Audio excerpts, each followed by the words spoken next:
your host, Bill Reel.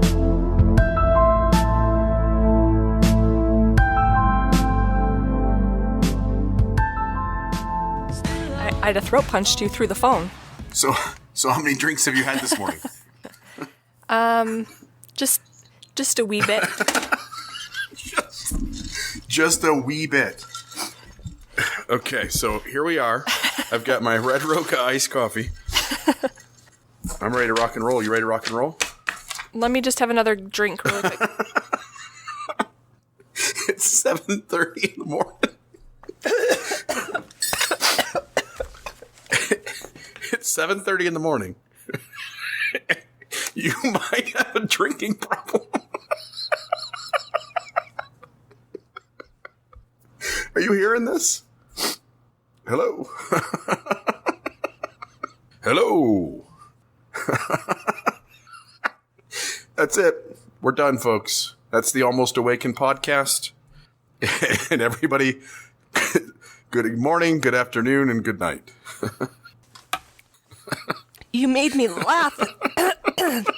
So it's 7:30 a.m. and you're... I'm just having coffee. I was kidding. You're just having coffee. All that is a result of just some coffee. I really didn't have anything. You really didn't have anything to drink. No, I was just messing with you, and then, oh my gosh. You said it's 7:30 a.m. and you started laughing, and so I was... So now you got coffee in your lungs. I don't think coffee in your lungs is good. It's not. It doesn't feel very good. Holy shit. Oh, boy. Yeah, I'll tell you, I've never started drinking at 7:30 in the morning, so you had me quite excited to see how this was going to go. Okay. Welcome to another episode of the Almost Awakened podcast. I'm one of your co-hosts, Bill. And I'm Mekael. And we are grateful for the chance to have you with us today. Mekael, I've got my Red Roca iced coffee. I'm drinking that. We've sent people to the website of almostawaken.org. We've asked people to put reviews up on our iTunes stuff, on the listing on iTunes. If you put a 5-star review, you'll help more people find us.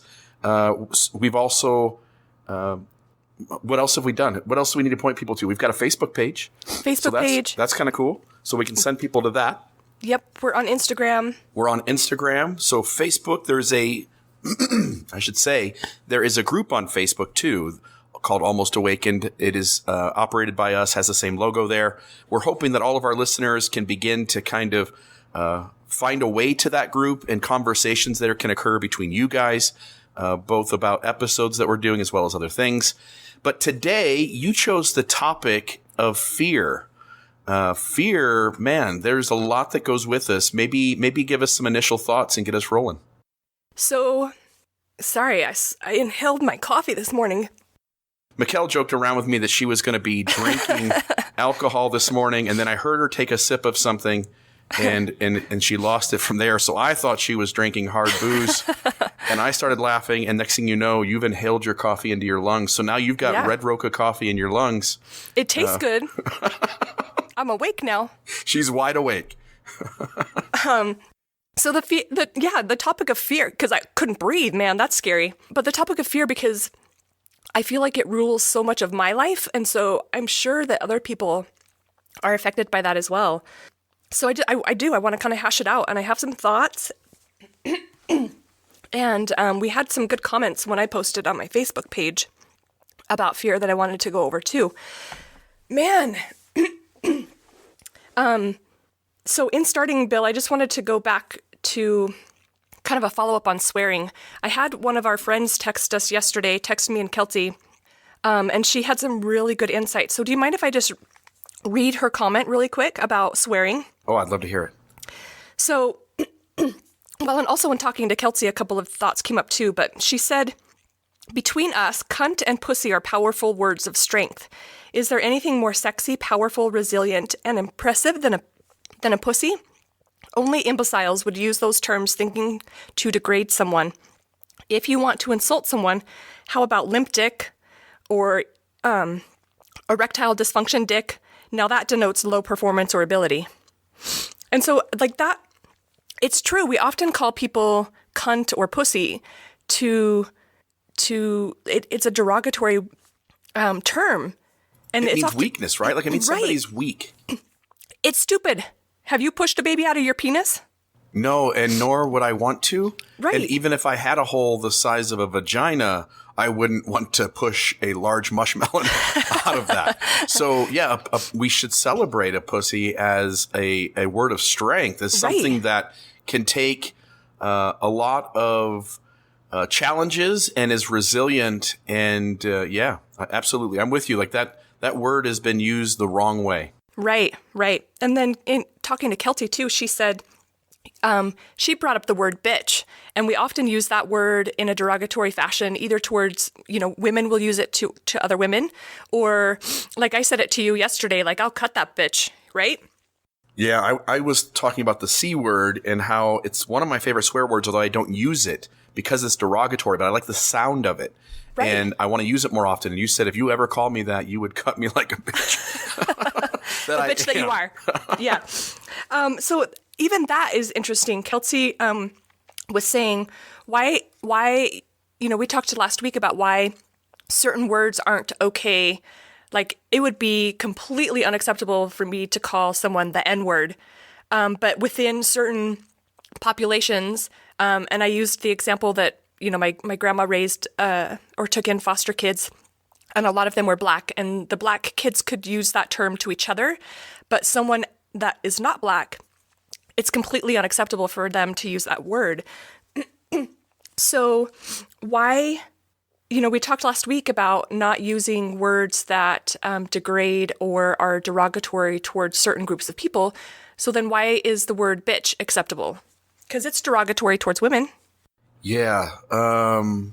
So the trouble here is I'm not going to be PC, which is what we don't want that. We don't want to be like so far conservative as to every word is just wrong. There are certain words we talked about last week that are wrong in certain spaces. There are certain words that are, I think, always wrong. Okay. We talked about retarded being just inappropriate in today's society. We talked about the N-word just being unsayable. There was a joke yesterday, and it really wasn't a joke. Somebody had talked about Mormons, and they used the word Mormon, and somebody came in and said, we don't like being called that. It's like using the N-word. And the reality is, no, it's not, No, because it is you can not. say the word Mormon. You can't say the N-word. There's a clear difference. I think that when it comes to words like bitch, you'll never catch me out of anger or demeaning somebody else using that word. You will hear me use it in terms of to myself when, like, son of a bitch, like when I mess up. Right. When I make a mistake. But again, I think as society moves, those words shift and move in terms of the taboo they have. And there may come a day where, because of us as a society becoming more aware of feminist issues, that we don't use that word at all, maybe. But as of right now, I see those words as things I can use in my personal life when I'm angry or upset with myself. Right. But I'm certainly not going to use them as demeaning or use it out of anger towards another person. Gotcha. I like that. Cool. So moving on to the topic of fear. I think this relates a little bit to what we talked about in our episode a couple of weeks ago on death. In that, for me, I've noticed that oftentimes I'm fearful of making decisions. I'm fearful of making the wrong decision or doing the wrong thing.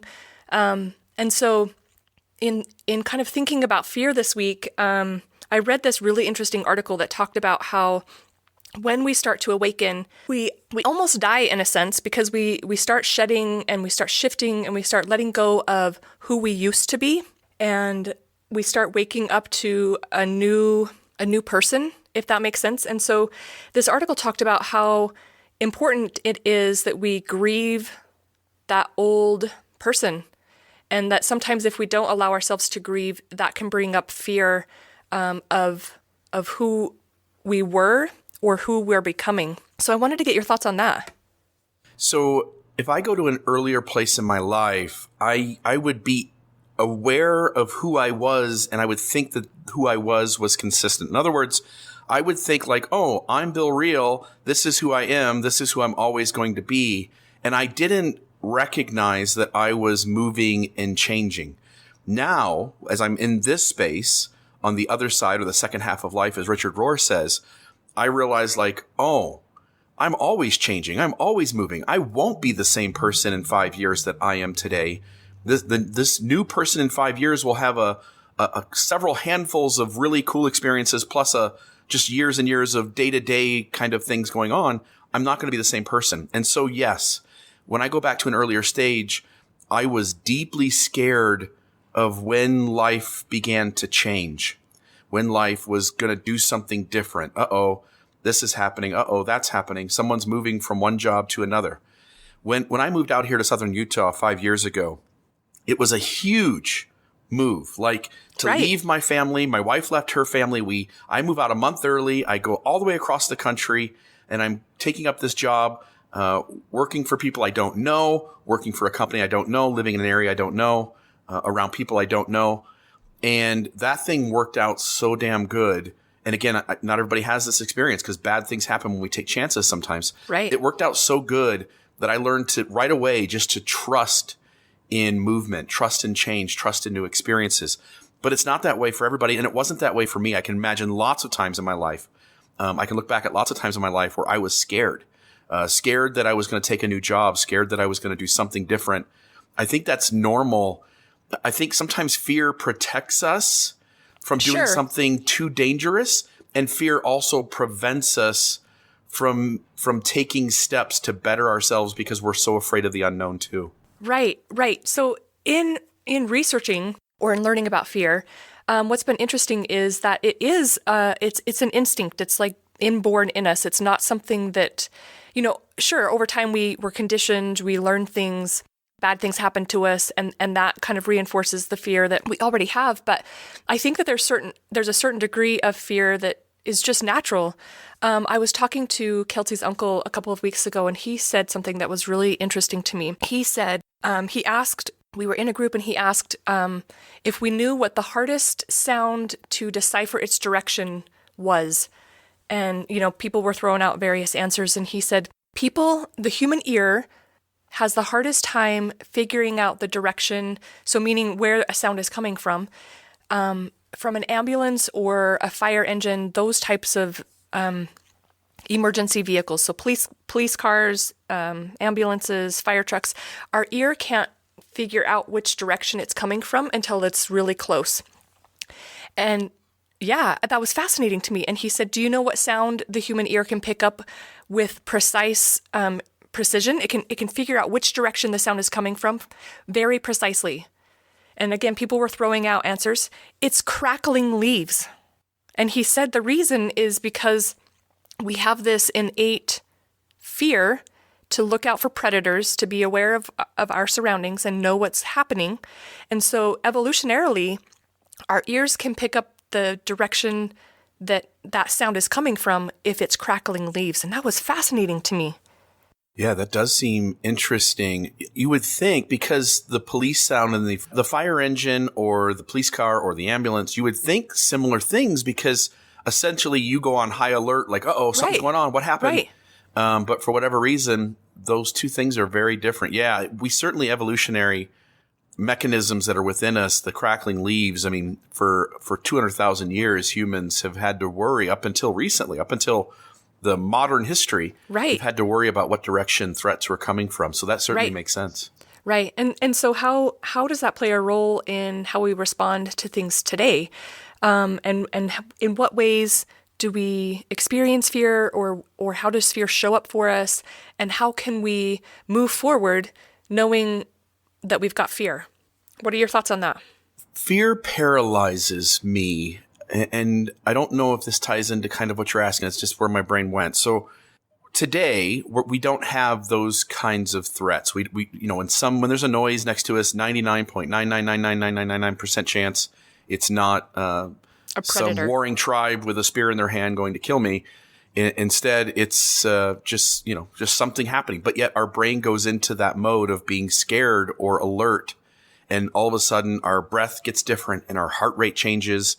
And you can feel the adrenaline begin to kind of pump into you. Mm-hmm. When that happens, we recognize scientifically there's a piece of our brain, a different part of our brain that's doing something. And the main thinking parts of our brain start to kind of shut down and go back to this fight, flight, fright, or faint response. And when that happens, I'm telling you, my IQ goes from wherever it's at down to like 70. Right. And I can't do basic tasks. In emergency situations, when I'm trying to hurry up and message somebody or make a phone call or perform basic functions, I can't. It takes extra time to do basic mundane tasks. Fear, I'm very rarely afraid. When I'm afraid, I'm incapable of normal function. And I don't even know what to do with that. Like I know it, I'm aware of it as it's happening, and there's not a damn thing I can do about it. Does that kind of thing happen to you? Do you get paralyzed? I do. And it sometimes can take over every aspect of my life. And it can be something as simple as, making a decision about changing jobs or like you've said, moving, even being introduced to new people. Sometimes I feel myself completely paralyzed by fear.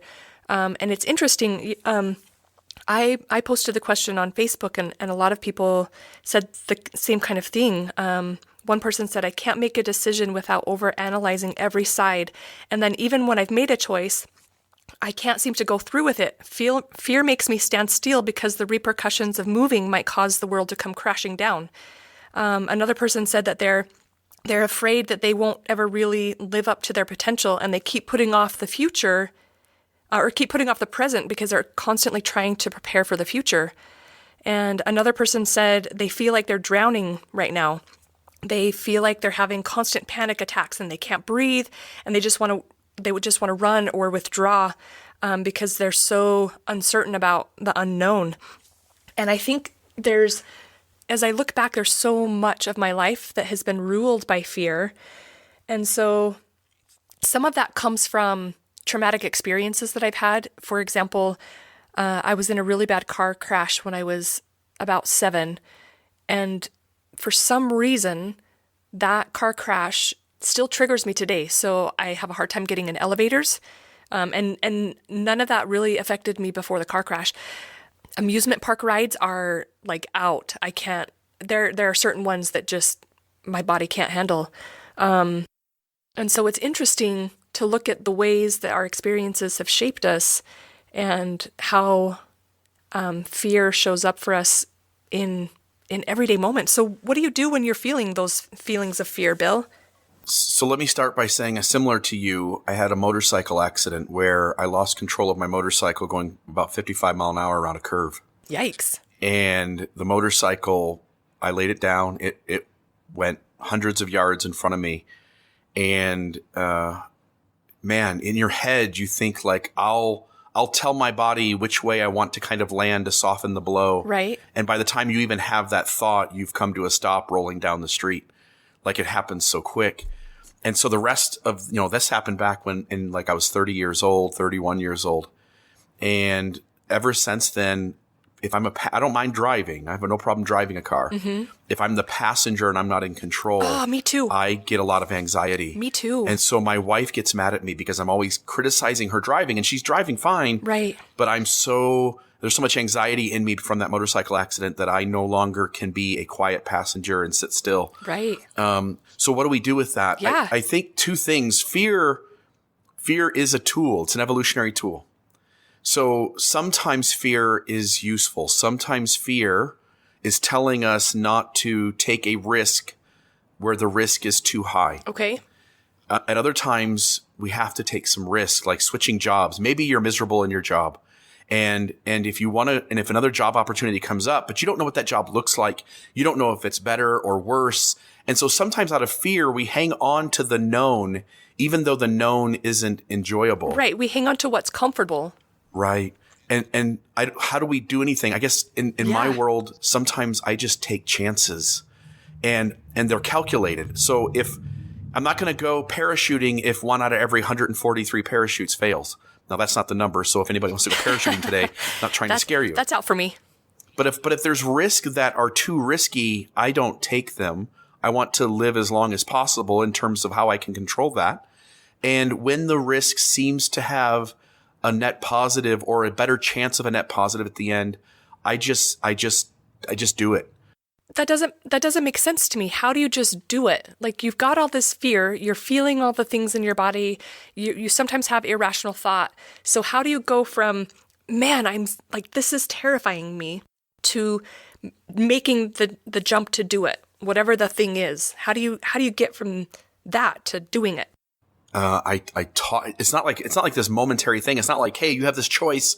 What are you going to do? And I go, oh, I'm going to do it. Jump in. It's more of like, look, I'm going to talk to my friends. Okay. I'm going to get their advice. I'm going to sit down and be conscious about the pros and cons of continuing to do what I'm doing, and the pros and cons of taking this chance.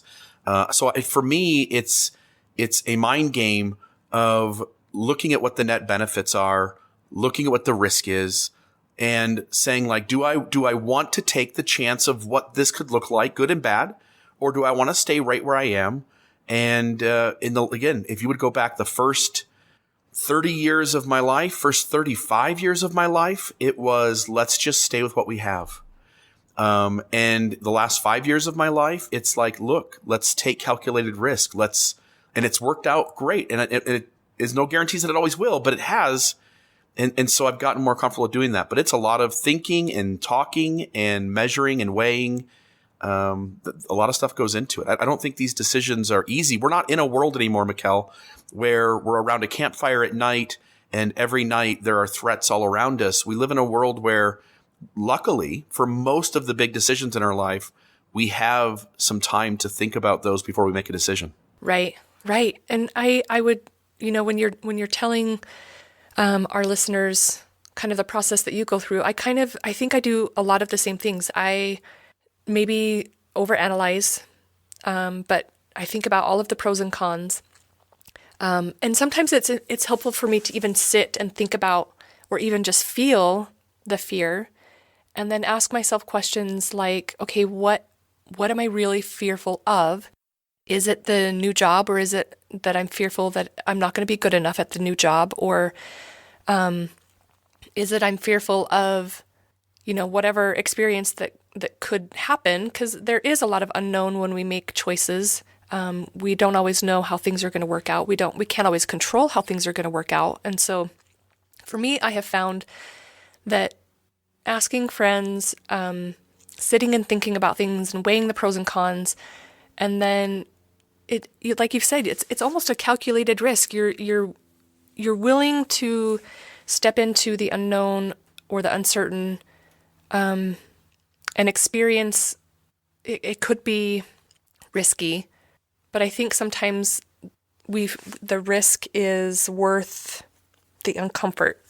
Yeah, there's this phenomenon known too that if something is an enjoyable thing to do, we will happily go about doing the task. Now, these are necessary tasks I'm talking about. So if something has to happen, I've got to make a phone call, I have to contact a company, I have to reach out to a customer, whatever it is, when it's a positive, we eagerly go to do it. Right. And when a task is negative, even if it's necessary, we put it off, we stall, we set it to the back burner, we put it off as long as we can. And it's that fear inside us of like, I don't want to do this. I don't want to have to go through this. I don't know what this is going to look like, but it's not going to be positive. We tend to put it off. And I think we do the same thing with these big life decisions. There's so much fear in the unknown that we sometimes hesitate and we pause so long.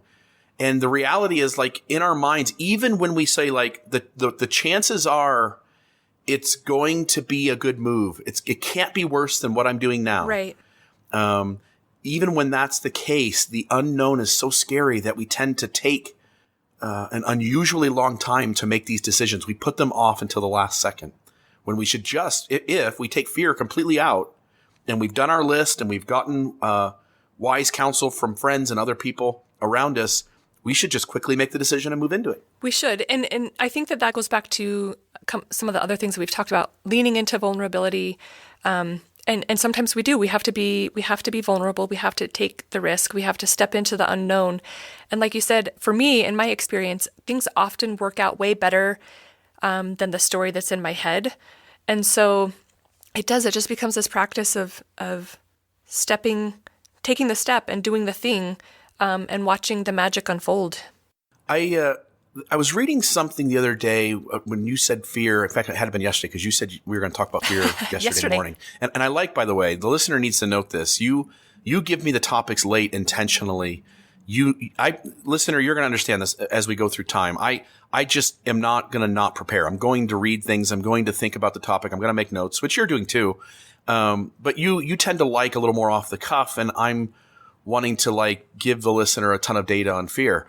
So I'm reading up yesterday on fear, and two things. One is that I always thought everybody has fear, and those who do the hard things anyway, that's courage, right? Courage is to do the hard thing in spite of being scared. Mm-hmm. But I'm reading yesterday, there are people who are actually fearless. Like they evolutionary don't have the fear mechanisms. They don't have the fear chemicals going through their body and the anxiety and the heart rate going up and there are people in this world who are fearless. I hate them. What do you think about that? Like, it's fascinating to me. I was reading this book called The Happiness Hypothesis, and it talks about something similar in that there are kind of two main brains that have evolved. One is a brain that's pessimistic, and that's served them for some evolutionary purpose. And then there's a brain that's more optimistic, and that served, people for obvious reasons. And so to know that there could be a brain that doesn't have fear, that makes a lot of sense because we need people like that in order to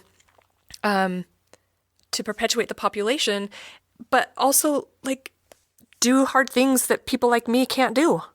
Right. That there has to be some people out there, some small portion of the population who are fearless to take the rest of us by the hand and walk us into the hard things. Or pull us or push us or, make us jump. Right. Or make us jump. Right. Like skydiving. Is that something you want to do? Yes and no. I'm terrified of heights, and I want to do it to say that I've done it, but seriously, Bill, I can't even get on a roller coaster ride without feeling like I'm going to pass out. And there have been times that I have passed out. Yeah. And we ride roller coasters because it seems fun to engage the fear. Like that's the reason we do it. Otherwise we'd just stay in our car. Yeah. But we ride roller coasters because there's a level of them being scary, and we engage that scariness. So it becomes fun to be fearful. And yet here you are, because of a car accident, having an extra heightened amount to the point where you're even passing out. Yeah. Yeah. And it's funny because there are certain rides that I can go on, which sometimes makes no sense. The spinny rides, I could ride those all day. But the rides that go upside down and, go up and then you have this big, massive drop where you're going 60 miles an hour, I can't. And maybe I could if I, continually faced that fear, but it's not something that I feel particularly drawn to do. So there's so many little tangential things kind of on my mind with this topic. One thing I read, they said 7 things you need to know about fear. Fear is healthy. I think to some degree fear is healthy as long as it doesn't paralyze us from making decisions that we want to make in the end, right? Like when we need to, like we've talked about it all morning here, that when we want to move into some new thing and fear paralyzes us, that's unhealthy. Mm-hmm. But fear generally is a healthy thing. Fear comes in many shades. Fear is not as automatic as you think. You talked about it being evolutionary. Like some fears are evolutionary.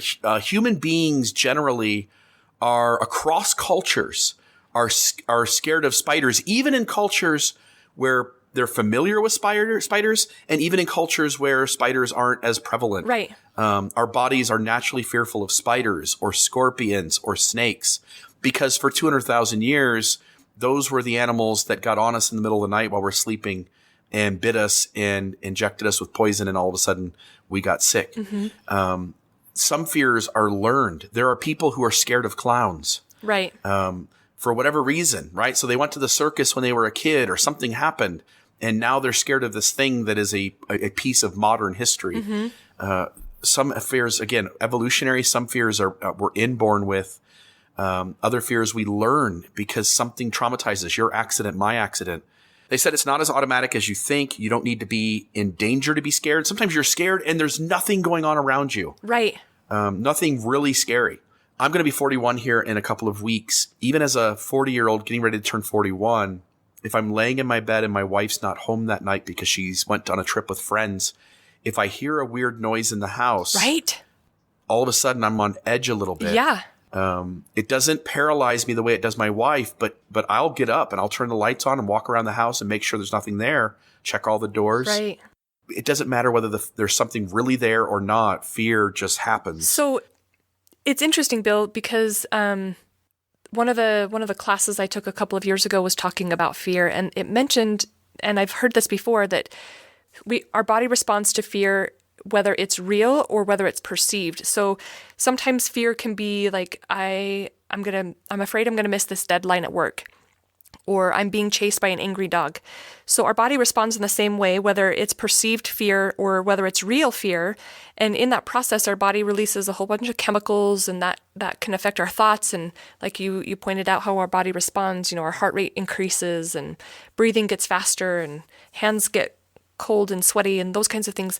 But the interesting thing too is that if we're excited, our body produces the same physiologic response as it does when it's fearful. So yeah, and it even changes your perception of the environment. Right. So they said like people who have claustrophobia, the fear of small spaces, when they're in an elevator or they're walking down a narrow hallway, their brain tells them that the space, because as the fear response happens, their brain then tells them that the hallway is even smaller than it is. The elevator is even smaller than it is. If you have a fear of spiders, the size of the spider or the aggression of the spider is perceived as more serious than it is. Our brains, man, what they do they really fuck us up sometimes. To alter our perception and really to almost scare the hell out of us even more. Right. When it comes to these things, because what it's trying to do is say like, deal with that, run, smash it, hide, do something. Because that thing's going to get you, or this thing's going to be the end of your life. You getting in this elevator, even though getting in the elevator is literally the safest thing in the entire world. How many elevator deaths have you heard? How many elevator deaths have you heard of in the last year?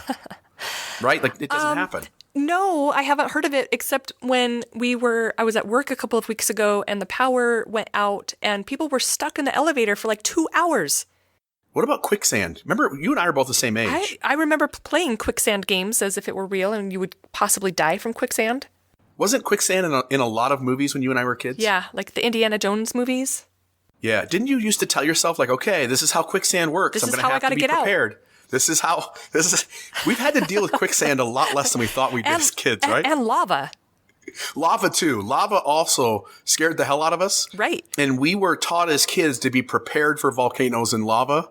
I've never once had in my entire life had to deal with either quicksand or lava. Neither one of those. Right. I wasted a lot of time and energy being prepared to battle quicksand and lava. Like with quicksand, you had to have a big stick, right? You had to have a giant stick, and something that would stay on top of the thing that you could hold on to and move your way through. Right.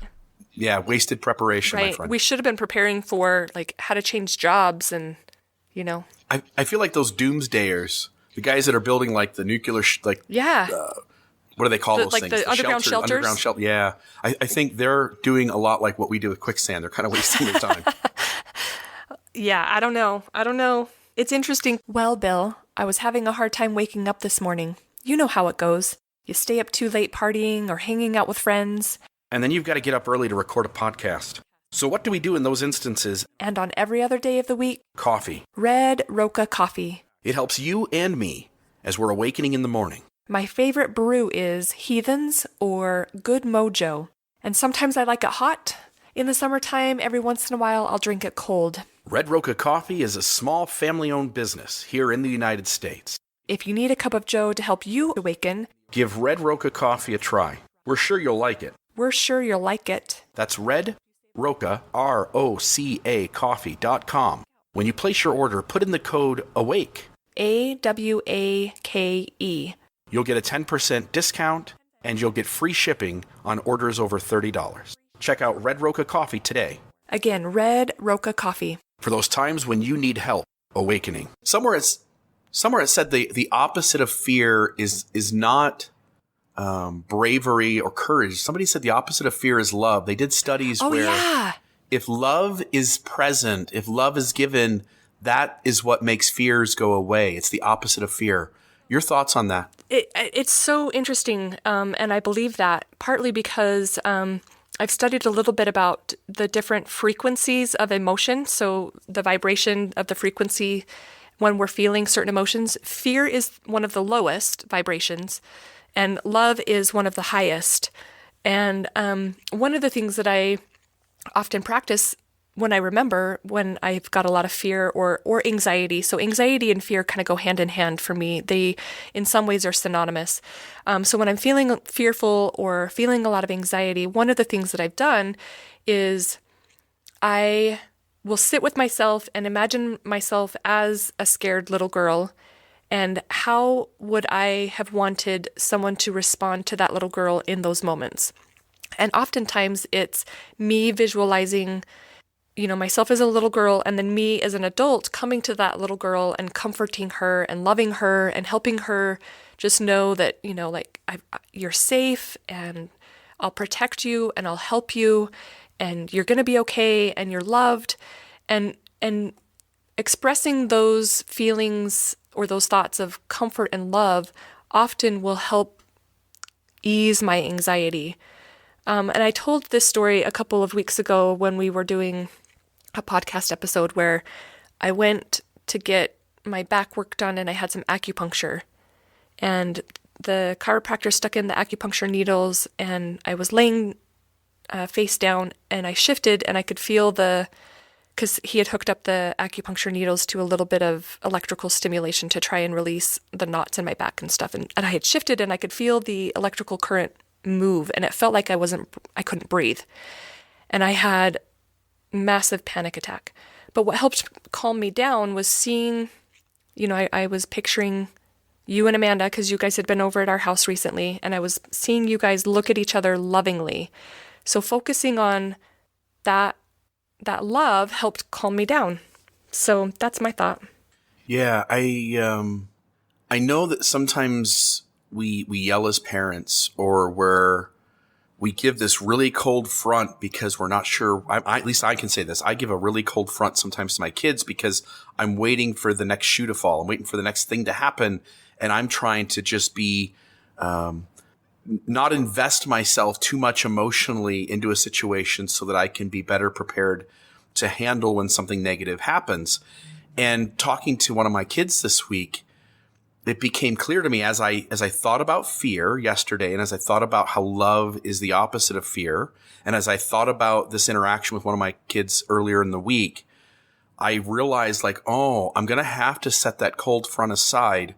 I'm going to have to let love be more visible in my relationship with this child, because this child has developed some mechanisms that I think are rooted in fear. And if I, as a parent, can begin to show forth love, and I'm in this child's life more than other factors are, that my love maybe can help dispel fear. Another thing that dispels fear, by the way, Mikael, is sleep. So one of the things I read yesterday is that just sleeping at night, you're going to sleep. There's something that happens that decreases your fears. And think about it. We often say to ourselves, I have this big concern. I'm going to go to bed. I'm going to get a good night's rest. And then I'm going to get up in the morning and tackle this differently. And we sometimes wake up with a different, okay, I'm ready to take this on now. Now I'm ready to go at it. Sleep sometimes dispels that fear. Yeah, maybe for some people, but not for me. I tend to go to bed and my fear or my anxiety increases because then I'm completely alone with my thoughts and I have a tendency to overanalyze the shit out of everything. So maybe for some people, I'd like to learn that trick of I'm just going to go to bed. I'll think about this tomorrow.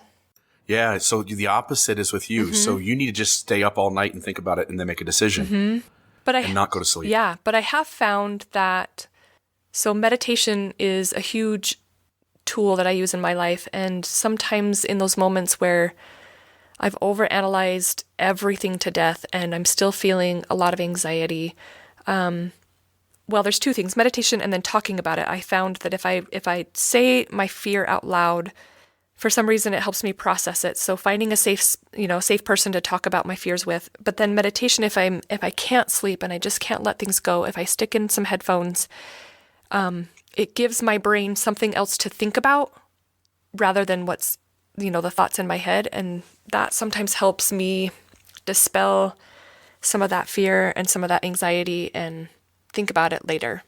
What are you the most afraid of?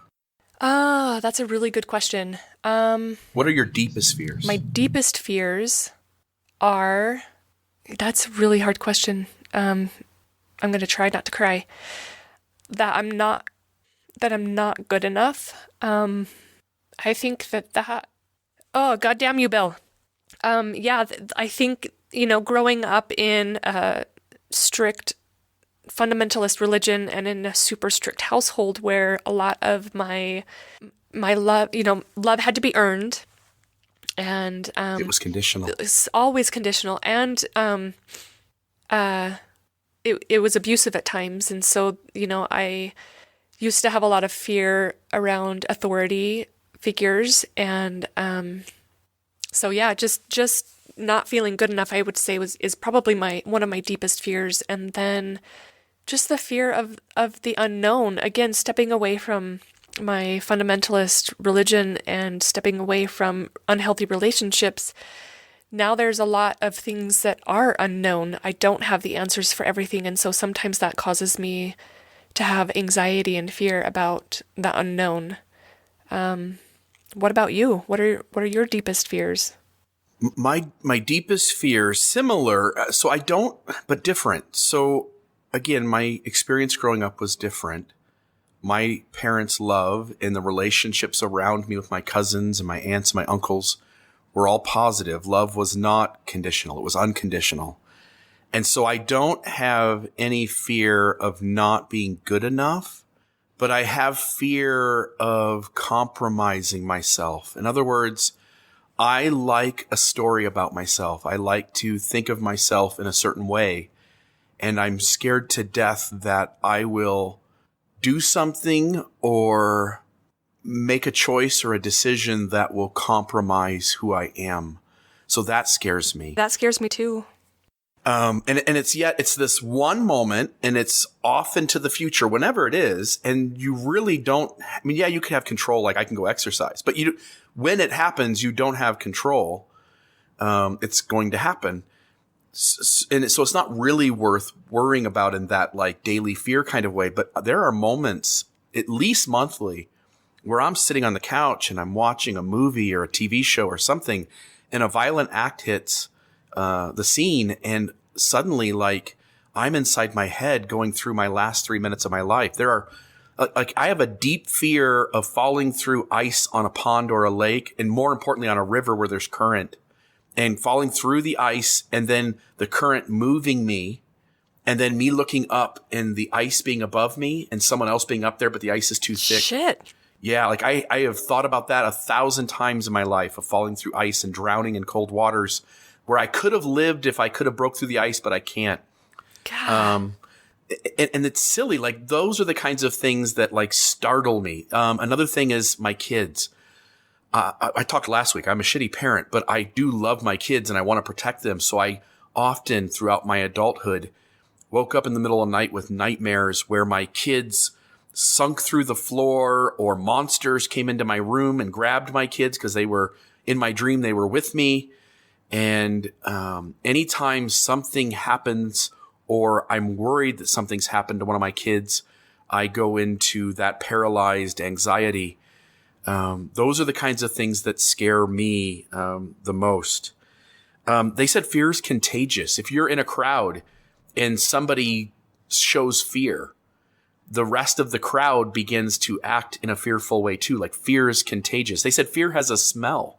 It does. They did a study where they had somebody, they did a study with men who were shown like a horror movie and scary stuff, and then another group of men that were just shown like revolting images. And they gave the shirts then of those two groups to a group of women, because women's sense of smell and their emotional connection to these things is stronger. And the women who smelled the fear had different thoughts and different body language than the women who smelled the shirts of the men who saw the revolting images. So fear even has a smell. That's interesting. And I'm not surprised by that.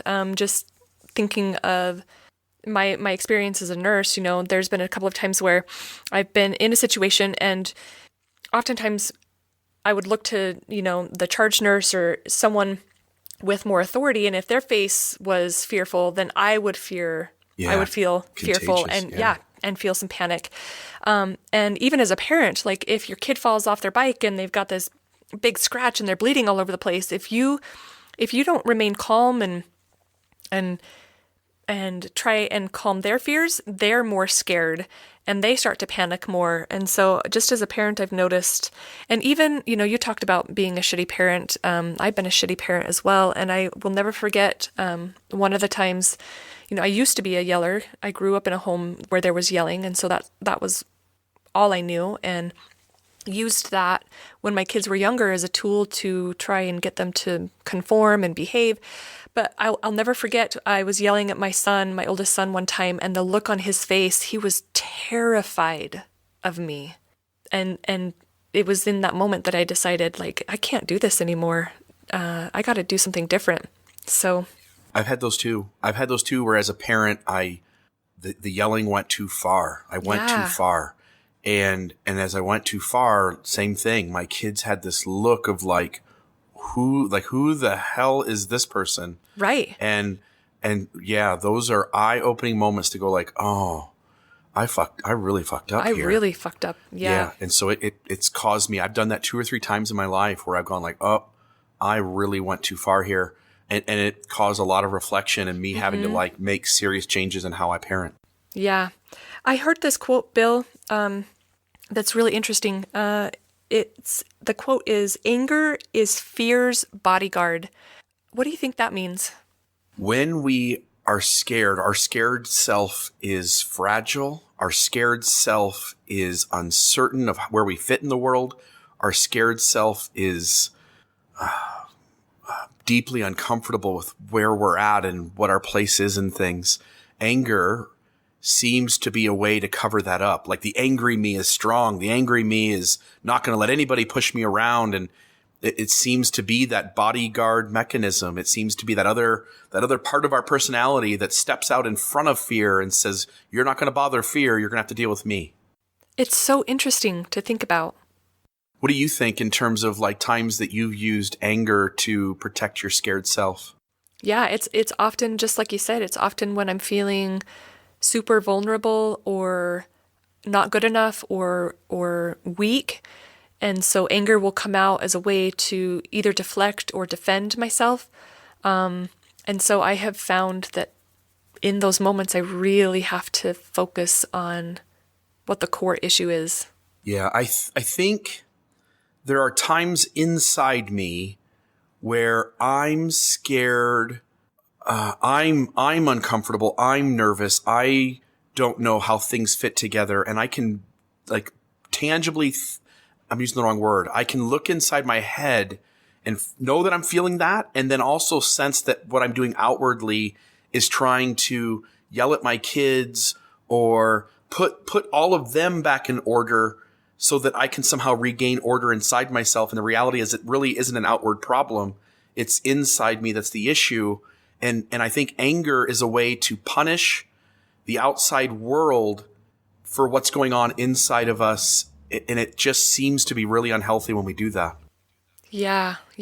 So what's a healthier way to manage that? And how do we get into that space? I think the first secret is to be aware of it. I think the first half of life, we don't even name it. We're afraid to even name it. Right. We don't even want to see it. It's there. We either aren't seeing it or we're choosing not to see it. On this half of life, if you are almost awakened, you know you're doing it. You sense it. You can see it. And instead of creating all the bullshit stories around it where it's still somebody else's fault, I think you go inside, you walk away from the situation because you sense it. You walk away and you sit in silence for a moment and go ooh, that's me, not them. That's me. Right. Let me fix me and let me go out there knowing it's me so that I can address the situation very differently. Yeah, I love that. Take a moment and just sit with yourself, sit with the feelings that you're feeling, sit with the thoughts and really try to get clear about what the core issue is, what's really underlying. I would bet every time, almost, again, not every time, there are going to be times where you need to yell and scream in anger to stop somebody else who is hurting you past your boundaries, right? So that I'm not going to dismiss that happens, but I bet the far and wide majority of the time that we get angry and lash out, there's really the root of it is some level of fear or insecurity inside ourselves. Another cool thing I came across yesterday, and I'm happy to go on about other things here too, but virtual reality, they're using virtual reality, which is just this cool modern thing. You've been over our house. We just bought one of these Oculus Quest virtual reality headsets, and so cool. But they're using virtual reality in therapy to help people with their fears. So for instance, if somebody has a fear of large crowds, then they can put on this virtual reality headset and little by little walk them down street. You could just walk down the street in virtual reality, and they can increase the size of the crowd until you are able to handle that without any anxiety. And then you can go out into the real world and it doesn't bother you anymore.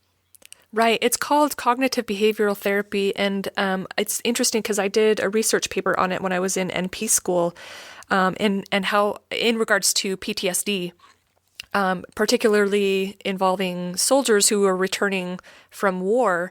And I was fascinated about this subject because I have a brother who went to Iraq when he was in the army, and he came home and could not function outside of his home. He would have a lot of anxiety and repercussions of what he experienced. And one of the things that I researched was exactly what you said, is they are using virtual reality as a way to help people manage a lot of their anxieties and their fears, and it's slowly conditioning them to be less fearful of the experience. It's so fascinating to me. Maybe we should put me on a roller coaster ride on your VR, Bill. We actually have a roller coaster game on there, so we can do that. I was kidding. Yeah, they said that, you can use virtual reality and you can send the soldiers back into a war zone, which would be unethical to do in real life. Like, right, let me just drop all you guys off with PTSD in the middle of this war zone. But in VR, they can put them back in that war zone, control what they're seeing, and get people to get more comfortable with that so that some of that anxiety goes away. Yeah, I think it's marvelous, which points to, like, we're going to get better at coping and dealing with some of these fears as technology increases, as we have more and more ability. Anything else here? What else do we have that we've got to go into here with fear?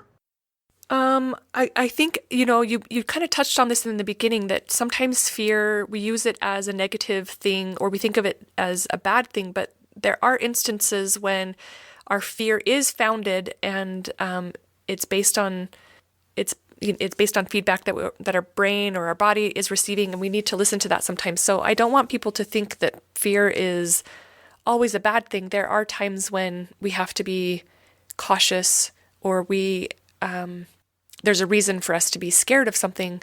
But overall, I think that a lot of times our fear is unfounded, and we need to find ways to cope with it or manage it in more healthy ways. Yeah, I want to say one last thing, which is, I was saving this for today. I didn't know what your topic was going to be, but I was going to work this in, but it fits really well.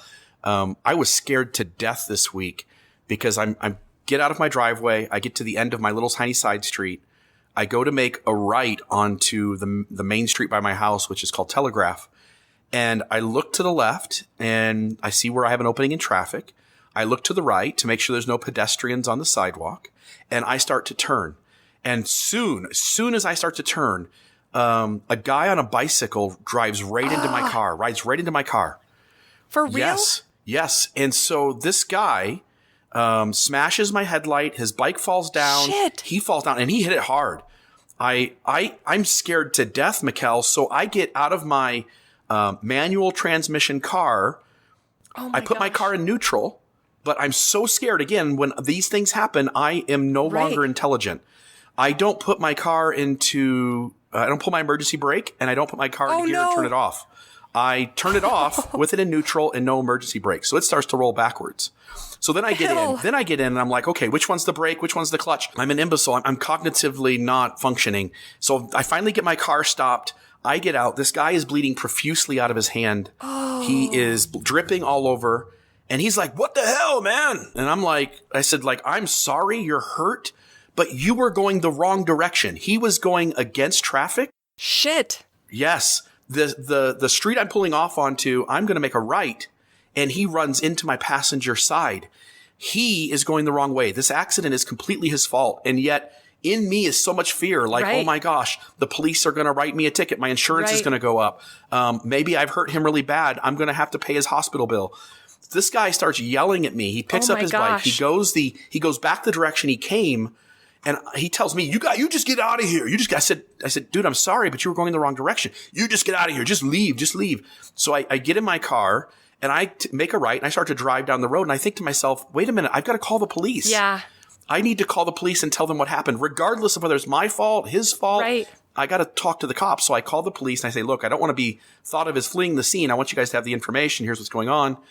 They couldn't find him, but they acknowledged to me that it was his fault. He would have been the one who got cited. I've got a dent in my car. I've got a headlight broken. And this guy's skin and blood was on my car. I kind of blew it off, but it was gross. I was scared to death. And it's a perfect situation kind of showing like our brains do not make good decisions generally. Right. Other than fight, flight, fright, faint. And even that is sometimes not the right decision. Right. Like if a bear growls at us 10 foot away from us behind us, running and screaming may not be the right answer. No. Fainting is certainly probably maybe the best answer, but it isn't the answer we would choose. Our body just reacts sometimes to fear and often doesn't react appropriately Right. to the situation. Anyway, I thought it was a good story to kind of end with and to show how fear does things to us that is not what we would do in a normal situation if we were thinking straight. Yeah, I totally agree. So maybe let's just recap, Bill, and give our listeners kind of a summary of what we do when we have some fear. How can we make decisions and move forward even though we're feeling fear? And what are we going to talk about next week? Well, so fear is both healthy and unhealthy. Right. Fear is a mechanism within us that helps us to at least sense that this situation may be different than any other situation, and at least gives us a chance to think about that. So the sooner we can turn on our thinking brain and not operate out of that small little, what do they call that little section of the brain? It's called the reptilian brain or the limbic. Yeah. And so if we can get out of that, go like, okay, I'm scared and I'm in that flight, fight, fright, freeze, Right. faint, whatever it is. If I can get out of that and go like, okay, let me start thinking again. What's the logical next step to do? I think we're better off. I think if in this world we live in today, most of our fear decisions, we have some time to think about. Go seek out wise voices. Yeah. Go find a quiet space and make a list of pros and cons. Meditate. Right. Meditate. Think these things through and make, like in your head, make a decision. And once you think like, okay, that's the best decision, even though I'm scared, move forward. The other thing too would be recognize like what your fears are and try to maybe not put yourself in those situations. Or if you are, put yourself in situations slowly that allow your brain to kind of adapt and work yourself in. If you don't like elevators, man, take the steps. It's not a big deal. True, but I also think that it can be healthy for us to face our fears, like you said, little bit by little bit. If the elevator scares you, maybe don't take the elevator every single time, but maybe every once in a while take the elevator and just know, like, I have to constantly tell myself, I'm okay, I'm not going to die, and just breathe. So I think it's healthy to recognize the fear, but also do the thing that scares you every now and then. Right. Engage the fear in ways that you find to be the safest way possible. Right. Maybe you hate elevators, but maybe you hate elevators more when there's lots of people in them. So maybe Right. you get in the elevator with just you and your significant other, or a family member or a friend. Engage those fears in safe ways. That's what the virtual reality is. It's allowing that person to engage their fear in a controllable space. Right. Engage it in the most controllable spaces that you can. Again, I think fear stops us from acting, and I think that's unhealthy. I think we need to act in the face of fear. Yeah, I agree. Topic for next week. I think in the next couple of weeks, you're going to see us start to do some interviews. You had I'm mentioned. so excited. Yeah, so you reached out to a friend of ours, Corey, and talked about doing an interview. Did he give you a week that we could do that? He let me just pull up his response. Let me find it. He said, it sounds scary. He said he's going to fast and pray about it. And then, yeah. Fasting and praying and thoughts and prayers. Yeah. He's so funny. Just another. So I've had a couple of really hard decisions to make this week, and I have been really fearful about making the wrong decision. And he sent me a meme. So it's a picture of the back of a semi truck, that's empty. And the meme says, "Excellent news. The first truckload of your thoughts and prayers has just arrived." I was like, you motherfucker. Yeah. So he said he's scared. He said he's super interested in doing it. He would love to have some topics that we could possibly go over. So he wants to get together with you and me and our wives and go to dinner and kind of hash it out. So Yeah, I'm I'd super love that. excited about it because, man, this guy's amazing. Yeah, we could bring up the fear with him. I mean, he runs. Totally. So just to give the listeners kind of a little tease, he ran over 314 or 317 miles in 8 days. That's crazy. There are things going on in the human brain during something like that the rest of us aren't even aware happens. Like your body says, I can't do this anymore, and your mind then pushes you through. I'd love to just spend some time talking to him about what's going on in the brain when those events happen and that kind of perseverance. Right. It's things that the rest of us never deal with. Our body giving out and our mind saying we're going to do it anyway. So those kinds of things get interesting. I've also reached out to a therapist who wants to come on and have a conversation about healthy communication. Oh, I and so love those it. are the kind of the things that I think are coming up in the next few weeks. So as far as a topic, I don't have anything specific other than those 2 interviews I think are coming up. And any concluding thoughts from you or thoughts on our closing song? No, I just invite people to keep breathing when they're experiencing those moments of fear and reach out for support and for help. Don't feel like you're alone. And we are always interested in your feedback. So comments, questions, suggestions, ideas. We would love it. We would love it if you shared the episode. We would love it if you donated to help keep us going. And yeah, let's just keep rocking it. I love it. I love all those things.